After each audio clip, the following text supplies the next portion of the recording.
Positioning web page elements appropriately is important for good layout design.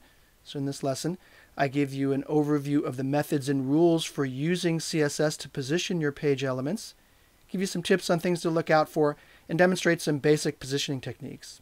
I'll also introduce you to a very handy resource you can use to work right alongside me as I demonstrate various CSS techniques, as well as use it later to practice these same techniques on your own. There are some concepts you need to understand thoroughly before CSS positioning becomes second nature. The first of these concepts is the box model, which was covered earlier. The CSS box model is essentially a box that wraps around HTML elements and consists of margins, borders, padding, and then the actual content. To review this very important concept that you'll need to understand first before you can get to CSS positioning, let's visit that resource that I mentioned, w3schools.com website. They have a very nice interactive CSS box model here, a diagram as well as the code so you can manipulate the width, padding, and border to really try it yourself and see these concepts. So notice if I change the width from 300 pixels to 200 pixels and then click on the See Result button, you can see those changes right there visually. Let's change the padding from 25 to 5. I like to change the numbers, make them really small, make them really large, so you can actually see these concepts in action. And notice that this is actually changing the position of this box. Let's change the border from 25 to 5, and let's make the margin 95 pixels. See the result. And notice that's moving that position there. So that's the box model. I encourage you to visit this W3 School site and manipulate the margin, padding, and border properties so you can see for yourself how they affect the position of the box. Now there are three positioning schemes that can be used for the horizontal and vertical positioning of boxes. So now we have three more concepts you'll need to know to really understand CSS positioning. The first is normal flow, which also includes relative positioning, floats or floating, and absolute positioning, which includes fixed positioning.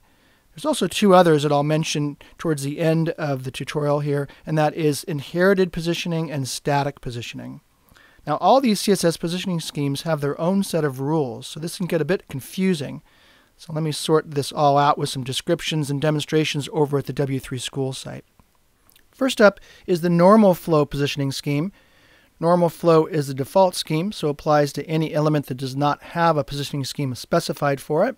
In normal flow, block boxes are positioned on a page one after the other and in the order they're written in the HTML code. They start in the upper left of the containing box and stack from top to bottom. The distance between each box is defined by the box margin, with top and bottom margins collapsing into one another. Inline boxes, by the way, would flow horizontally from left to right. So if we take this HTML code here, notice I have three div tags, and they're stacked one on top of each other over here on the page in the same order they're written here in the code. So if I change the order, let's drag that second div tag up to the top, refresh the page. That div tag now is there at the top. Let's take our 200 pixel wide div and move that to the top, and again the order changes. Notice also that each left outer edge touches the left edge of the containing block, in this case the left edge of the browser window itself. Notice that this middle div is displaced a little bit. That's because it has a margin setting of 15. So again, I like to make these numbers a lot larger to really play with them so you can see the effect. Let's increase that margin to 95. And notice not only does the box displace over to the right, it also pushes the box down 95 pixels from the top box, as well as pushing the third box down below 95 pixels. So you can see that margins will have an impact on the positioning scheme here, above and beyond the fact that this is normal flow. Next we get to CSS floating. When positioned with a float, a box is first laid out according to the normal flow, then it's taken out of the flow and shifted to the left or to the right as far as the containing element will allow. Floats are often used with images, but it's also useful when working with layouts. Floats allow you to go against the linear flow of elements on a page and are useful for the type of multi-column layouts popular on many websites today. Let's go back to the W3 School site and visit the float section here at this URL. And they have some good examples and we can manipulate the CSS. Let's do the first try it yourself example. Here's an example of an element, in this case an image, floated to the right. Let's float it to the left by simply setting the float to left. Click on See Result, and the image moves over to the left. Notice that in a left floated column, content flows to the right. In a right floated box, the content flows to the left. Also, here's a paragraph before the float. In the code, here is the paragraph. My float is attached to the image right there. So content before the float is not affected by the float at all. Content after the float, however, flows around the floated element. Now, if you place several floating elements after each other, they'll float next to each other if there's room. There's a good example of that further down this float page on the W3 School site. Floating elements next to each other. Let's try it. And then here we have a series of thumbnails with a float left position assigned to them, width 110, height 90 pixels. So what's interesting, and this is where the term float comes from, these are all images that are floated next to each other, and they'll sit next to each other as long as there's room. But if I compress the browser, notice that they'll now stack on top of each other as if they're kind of floating in a bowl of water, and I'm making the bowl smaller. So the balls will then, or these squares here, will float underneath each other because there's no room in the browser. So this is a very good example of where the term float comes from. You can see that this is also going to be very popular for designing pages with responsive layouts that respond to different browser sizes. Different devices have different browser sizes. So this will have a 3-column layout on a tablet and maybe a 2-column layout on a large smartphone, and it'll have a 1-column layout on a small smartphone. So you can set those responsive designs using floats, floating elements to the left or to the right. Now, as I mentioned before, elements following a floated element will wrap around it, and there are times when you don't want this wrapping to occur. For example, here I have some text here labeling the second row, and it's wrapping around that first row. So what I do is I just set the float to clear. In this case, I'm clearing both left and right floats. So I'm setting that text line class right here to a property clear both. And what that'll do is it'll clear the float so that that next text right there will not wrap around the floated element above it. Now, it's sometimes hard to get your head around this floating scheme. So what you want to do is practice by creating a dozen or so different layouts using floats so you can see how they work in the browser. Finally, we come to the absolute positioning scheme. With this scheme, a box is removed from the normal flow entirely and is assigned a specific position with respect to a containing block such as the browser window or a parent div tag. In some ways, this is the easiest scheme to learn because absolutely positioned elements won't affect how elements before it or after it in the HTML are positioned on the page. In fact, the document and other elements behave like the absolutely positioned element doesn't even exist at all. So let's go back to our W3 School site and look at some examples and demos. You can position elements using the top, bottom, left, and right properties. So if we click on the Try It Yourself button here, you can see that we have an H2 tag that's been absolutely positioned left 100 pixels and top 150 pixels. Although there are 4 positioning properties, you can position any element with just 2 of them. In fact, you probably only want to use 2. More than that kind of overburdens the browser. But to see how this works, let's change the top positioning from 150 pixels to simply 50 pixels. Click on the See Result button and notice that it moves up 100 pixels to the top. If we change that to 5 pixels, you'll notice something else that is unique with absolutely positioned elements, and that is they can overlap.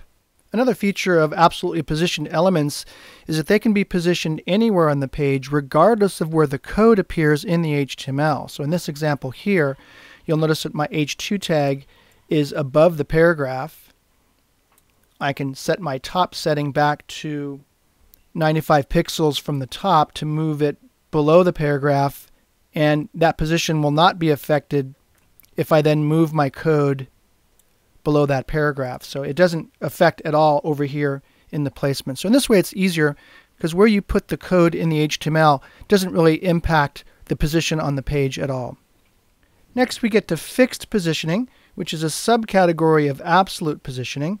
An element with a fixed position is set relative to the browser window. Once fixed in position, the element will never move even if the window is scrolled. So we'll go back again to our W3 Schools site. Find the fixed positioning section and try it yourself. And notice that I have some position text over here that's fixed. And if I scroll my browser, it doesn't change at all. I can still position this with top, right, left, and bottom settings. So let's set this, rather than 30 pixels from the top, 90 pixels from the top, and also 75 pixels to the right. And notice that it moves down and to the left. This right setting here probably deserves some explanation. It's 75 pixels from the right edge of the container. In this case, it's the browser window. Next, we get to relative positioning. A relative positioned element is positioned relative to its normal position, so this is actually a subcategory of the normal flow scheme. Relative positioning changes the position of the HTML element relative to where it would normally appear based on its place in the normal flow of the document.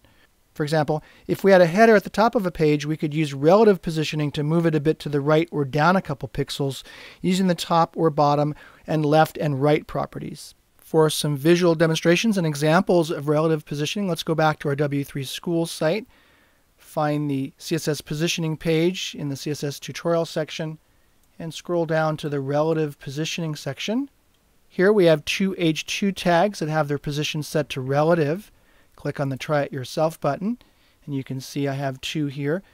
Also notice here they've set a negative value to the left position property, so you can set negative values for your top, left, right, or bottom.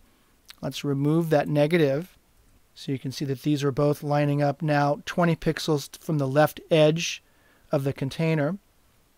Elements that have been relatively positioned also can overlap each other, but the space will be conserved in the normal flow of the document. To see this really clearly, let's set the position to absolute. And you'll remember that absolutely positioned elements are ignored by other elements within the normal flow of the document. So to see the result here, notice that the two H2 tags now overlap each other because this absolutely positioned element is ignored by this one, and so they overlap each other. Setting that back to relative, you can see that this H2 element is respecting and saving the space for this relatively positioned element. Even if I move this over the top of this one, this space here will be preserved. Finally, we have static and inherit positioning. These two aren't used much, but I'll include them here for completeness. HTML elements are positioned static by default. This means the element is not positioned at all and occurs where it normally would in the document. Static positioned elements are not affected by the top, bottom, left, or right properties. Usually, you wouldn't specify this positioning property unless you needed to override another positioning that had been previously set. Inherit positioning simply means, as in all CSS properties, that the current element receives the same value as its parent element. So in conclusion, CSS positioning schemes define the rules of where a box element is positioned in a layout and how that positioned element affects neighboring elements. The position property sets an element to behave according to one of the three CSS positioning schemes: normal flow, float, or absolute positioning. Positioned elements can have values of absolute, relative, static, fixed, or inherit. Now the CSS positioning stuff seems pretty straightforward at first, but as you dive down a little bit deeper, it gets a bit more abstract and is harder to predict. It's going to require a little bit extra practice. For example, what you normally would consider relative positioning is probably absolute positioning. You'll want to set up your general page layout, such as a 2-column or 3-column layout using floats. Use absolutely positioned elements that you want to move completely out of the flow of the document. And if you need to move an element a few pixels up, down, left, or right, use relative positioning. So there you have a summary of CSS positioning. Good luck with all of your CSS positioning work.